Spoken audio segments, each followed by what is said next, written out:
ध्रुव जी महाराज के लिए गुरु मंत्र दिया, ओम नमो भगवते वासुदेव। अब तो हमारे गुरु मंत्र को पा करके और ध्रुव जी महाराज में अपार शक्ति आ गई। ध्रुव जी महाराज का बल बढ़ गया। ध्रुव जी महाराज घनघोर तपस्या करने लगे। महाराज पहले महीने में ध्रुव जी महाराज जल का आहार करने लगे, जल को पीने लगे, जल को भी छोड़ दिया। दूसरे महीने में पत्तों का आहार करने लगे, पत्तों को भी छोड़ दिया। अब तो एक पैर के अंगूठे पर खड़े होकर के और ध्रुव जी महाराज भगवान की तपस्या कर रहे हैं, भगवान का भजन कर रहे हैं। ध्रुव जी महाराज की तपस्या से देवताओं का सिंहासन हिल गया। इंद्र घबराने लगा कि भैया कहीं मेरे सिंहासन को नहीं छीन ले। देवता घबराते घबराते ब्रह्मा जी के पास में गए, कहने लगे प्रभु आप कुछ कीजिए, हमारी रक्षा कीजिए, हमारी श्वास रुक रही है। नारद जी को बुलाया कि नारद जी पृथ्वी पर ऐसा कौन है जिसने देवताओं की श्वासों को रोक दिया।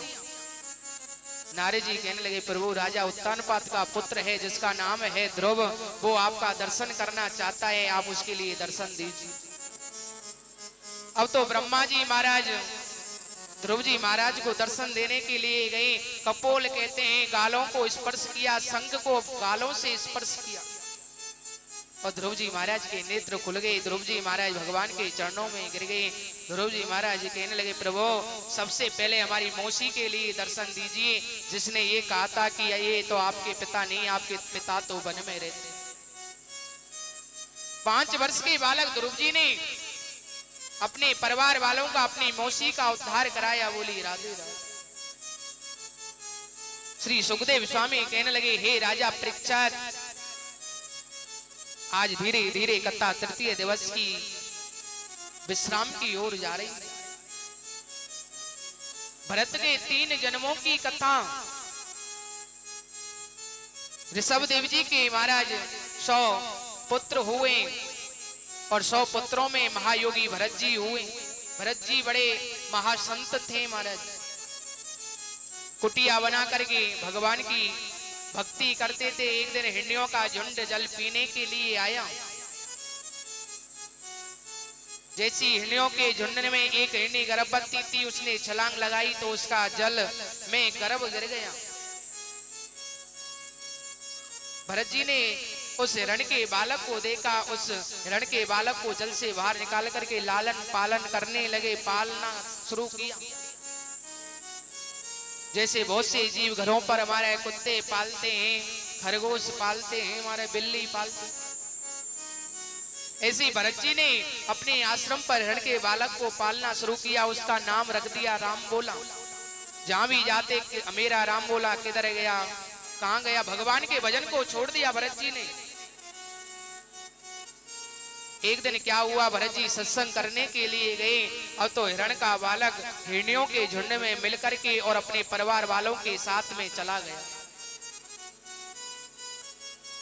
अब तो हमारे भरत जी शाम को सत्संग करके लौटे। भरत जी को हिरण का बालक दिखाई नहीं दिया। भरत जी इधर उधर घूमने लगे, पूछने लगे कि भैया आपने हमारे राम बोला को देखा, परंतु कहीं भी मिला नहीं। भरत जी मोह के कारण भरत जी ने अपना शरीर छोड़ दिया और शरीर तो छूटा परंतु मोह में भरत जी पड़े हुए थे। भरत जी को दूसरा जन्म हिरण का लेना पड़ा। क्यों? क्योंकि बहुत से भक्तों को, बहुत से जीवों को देखा है, जब अंतिम समय आता है, जब अंतिम समय में जब जीव जाने वाला होता है, जब कैसे कहता है कि भैया आज तो बड़े बेटी की याद आ रही है, बड़ी बेटी की याद आ रही है, तनक उसको बुला दीजिए। हैं? क्यों याद करता है अंतिम समय में? क्योंकि उस जीव का, उस जीव में मोह होता है, इसलिए जीव उस जीव को अंतिम समय में याद करता है। भरत जी को जब दूसरा जन्म हिरण का लेना पड़ा, भरत जी को दूसरे जन्म में पहले जन्म की सब कुछ बातें याद हैं। धीरे धीरे दूसरा जन्म भी छूट गया। तीसरा जन्म भरत जी ने महाराज एक ब्राह्मण परिवार में लिया। महाराज अब तो महाराज भरत जी तीसरे जन्म में मंद बुद्धि के हुए।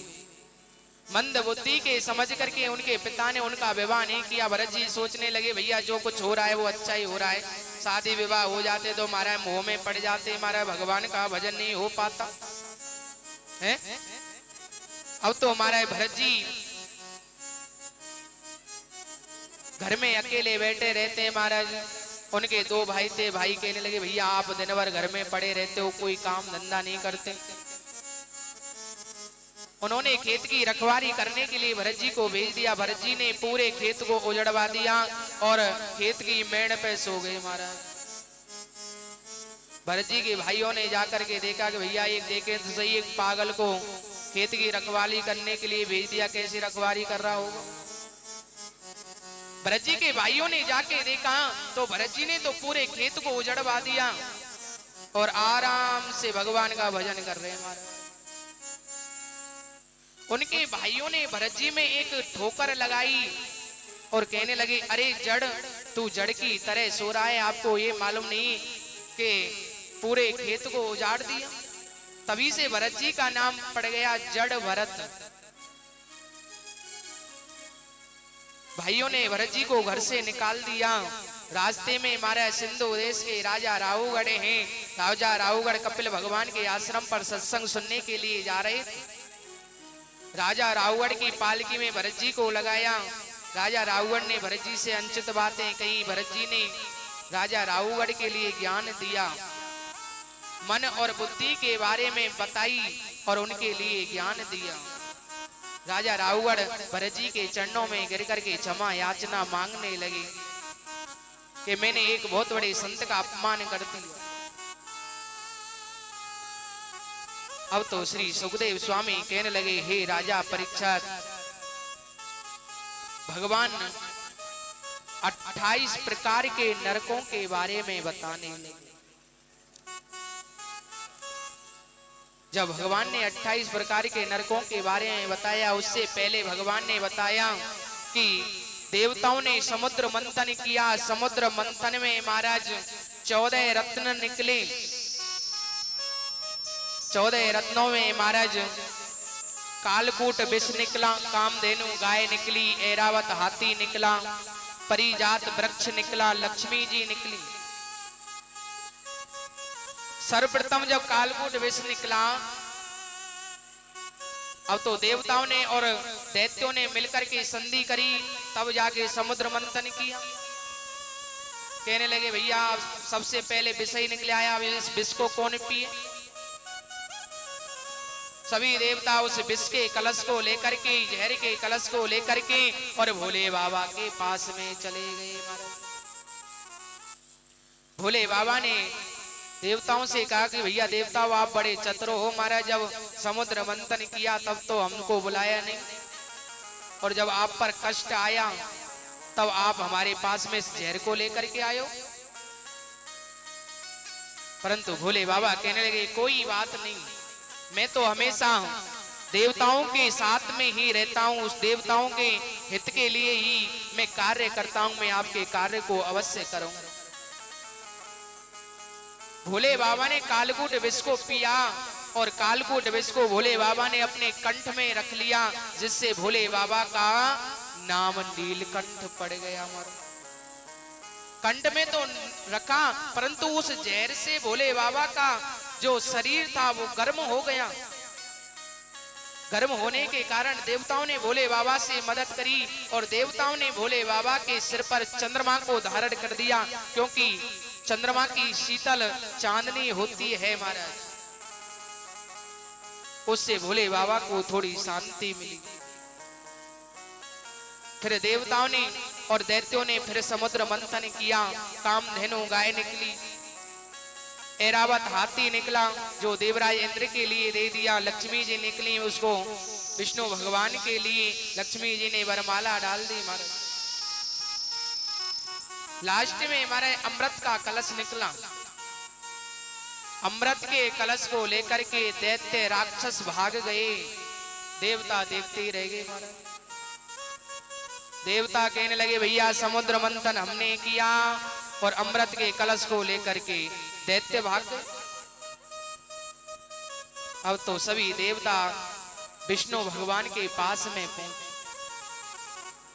विष्णु भगवान ने बड़ा सुंदर अवतार धारण किया, मोहिनी अवतार लिया, मोहिनी रूप धारण कर लिया भगवान ने, और इतना सुंदर मोहिनी रूप बनाया और दैत्यों के सामने पहुंच गए महाराज। दैत्यों के सामने ठुमका लगाने लगे भगवान।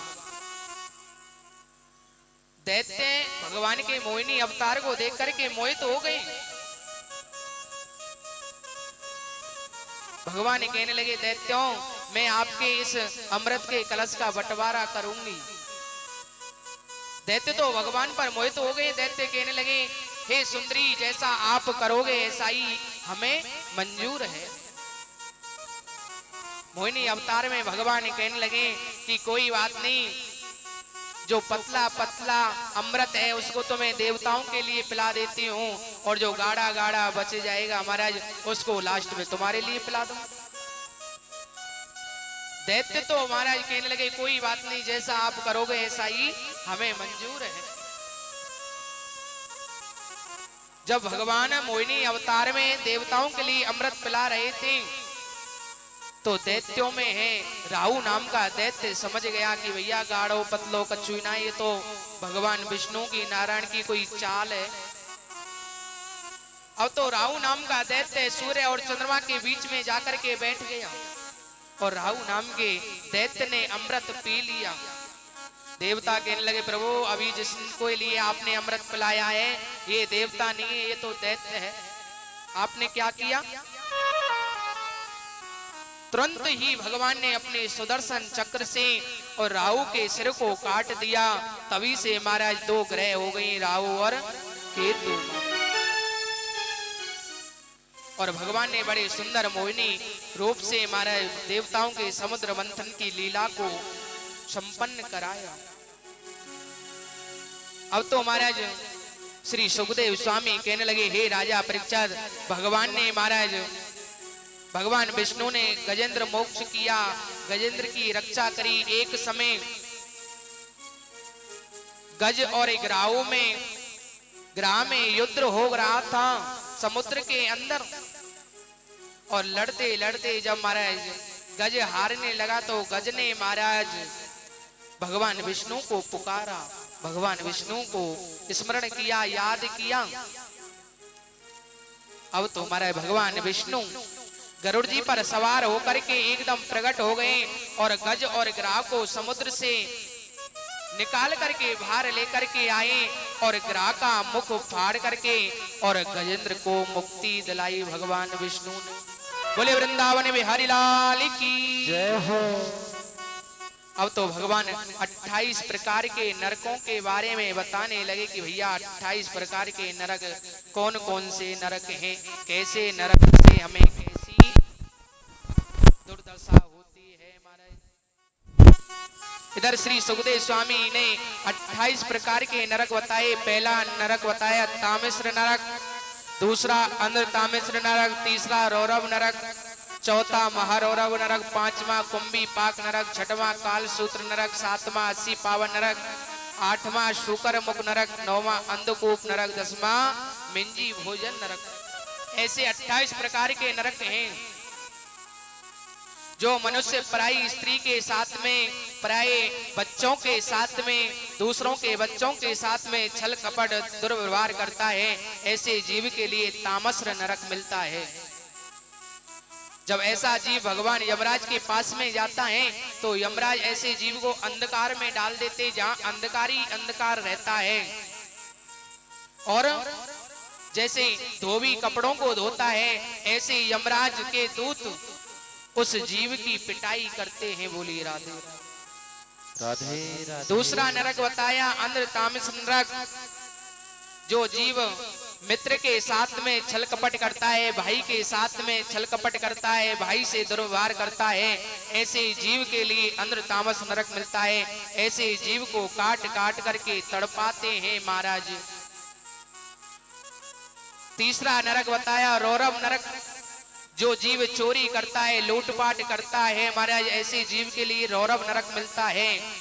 ऐसे जीव जब यमराज के पास में जाते हैं तो यमराज रोहू नाम के कीड़ों पर ऐसे जीवों को खिलाता है महाराज। जीव तड़पता है, चिल्लाता है। चौथा बताया महाराज महारौरव नरक, जो जीव अहंकार करता है महाराज, दूसरों को कष्ट पहुंचाता है, अपने भले के साथ साथ दूसरों को कष्ट कहता है कि भैया हम सुखी रहें, दूसरों कष्ट सहन करें, ऐसे जीव के लिए महारौरव नरक मिलता है महाराज। जो जीव पशुओं को मारता है, पशुओं के मांस को खाता है, ऐसे जीव के लिए कुंभी पाक नरक मिलता है। ऐसे जीव को यमराज खोलते हुए तेल के कड़ों में उस जीव को बार बार डुबोता है महाराज। जीव तड़पता है, चिल्लाता है, परंतु वहां कोई नहीं सुनता, ना मम्मी सुने ना पापा सुने महाराज। अगला बताया महाराज, जो माता पिताओं को पीटता है, माता पिताओं को कष्ट देता है, ऐसे जीव के लिए काल सूत्र नरक मिलता है। ऐसे जीव के लिए 10,000 40,000 कोस तावे की तरह अग्नि होती है महाराज। ऐसे जीव को उस अग्नि में डालते हैं और उस जीव के शरीर को जलाते हैं महाराज। जब सुखदेव स्वामी राजा परीक्षित के लिए नरकों का वर्णन सुना रहे थे तो राजा परीक्षित एकदम घबरा गया नरकों का वर्णन सुनते सुनते। कहने लगे प्रभु ऐसे तो कोई भी जीव नरकों से नहीं बचा होगा, किसी ना किसी जीव से तो पाप हो ही जाता है। परंतु महाराज सुखदेव स्वामी कहने लगे महाराज नहीं, अजामिल जो था जो 28 प्रकार के नरकों से बच गए। राजा परीक्षित कहने लगे प्रभु अजामिल तो बहुत बड़ा पापी था, वो 28 प्रकार के पापों से 28 प्रकार के नरकों से कैसे बच गया? आप हमें बताने का कष्ट करें।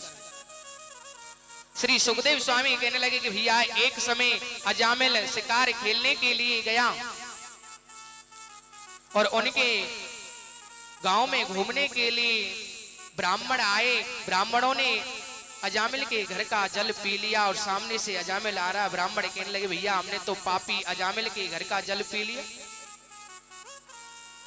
ब्राह्मण कहने लगे भैया अजामिल आप पाप क्यों करते हो, भगवान का भजन क्यों नहीं करते हैं? अजामिल कहने लगे प्रभु जब मैं पशु पक्षियों को नहीं मारूंगा, पाप नहीं करूंगा तो मेरे परिवार का लालन पालन कैसे होगा महाराज? मेरे 10 पुत्र हैं महाराज, 10 पुत्रों का पालन कैसे होगा? ब्राह्मण कहने लगे भैया एक बात बताइए, जो पाप आप करते हो उस पाप में आपके परिवार वाले, आपकी पत्नी, आपके पुत्र शामिल हैं क्या? अजामिल कहने लगे प्रभु इस बात को तो पूछ के आनी पड़ेगी कि जो मैं पशु पक्षियों को मारता हूं, पाप करता हूं, उस पाप में मेरे पुत्र या मेरी पत्नी शामिल है या नहीं? ब्राह्मण कहने लगे भैया जाइए पूछ के आइए। अजामिल सबसे पहले अपनी पत्नी के पास में गया और पत्नी से कहने लगा कि आप बताइए मैं जो पाप करता हूं उस पाप में आप मेरे साथ हो या नहीं? पत्नी कहने लगी पाप आप करते हो, भला पाप का फल हम क्यों भोगे? पत्नी ने मना कर दिया, पुत्रों ने भी मना कर दिया। अजामिल निराश हो गया, उदास होकर के ब्राह्मणों के पास में पहुंचे। अजामिल कहने लगा ब्राह्मणों मेरे साथ तो जो मैं पाप करता हूं मेरे परिवार वाले, ना मेरी पत्नी ना मेरे पुत्र, साथ कोई नहीं। ब्राह्मण कहने लगे भैया तो फिर पाप क्यों करे, भगवान को भजन क्यों नहीं करता? अजामिल कहने लगा प्रभु मेरी जिह्वा पर भगवान का नाम नहीं आता। ब्राह्मण कहने लगे भैया आप एक काम कीजिए, आप अपने 10वें पुत्र का नाम नारायण रख दीजिए। दिन में 10-20 बार नारायण नारायण कहोगे, उससे ही आपका उद्धार हो जाएगा। क्यों? कलियुग केवल